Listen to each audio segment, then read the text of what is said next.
Hello hello hello नमस्ते।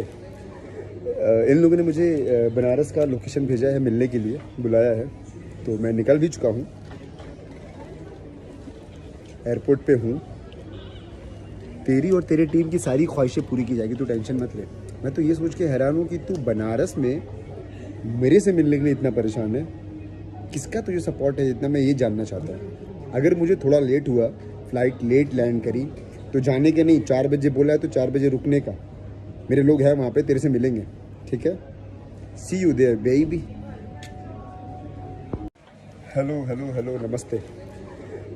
इन लोगों ने मुझे बनारस का लोकेशन भेजा है, मिलने के लिए बुलाया है, तो मैं निकल भी चुका हूँ, एयरपोर्ट पे हूँ। तेरी और तेरे टीम की सारी ख्वाहिशें पूरी की जाएगी, तू टेंशन मत ले। मैं तो ये सोच के हैरान हूँ कि तू बनारस में मेरे से मिलने के लिए इतना परेशान है। किसका तुझे सपोर्ट है इतना, मैं ये जानना चाहता हूँ। अगर मुझे थोड़ा लेट हुआ, फ़्लाइट लेट लैंड करी, तो जाने के नहीं, 4 बजे बोला है तो 4 बजे रुकने का। मेरे लोग हैं वहाँ पे, तेरे से मिलेंगे, ठीक है? See you there baby.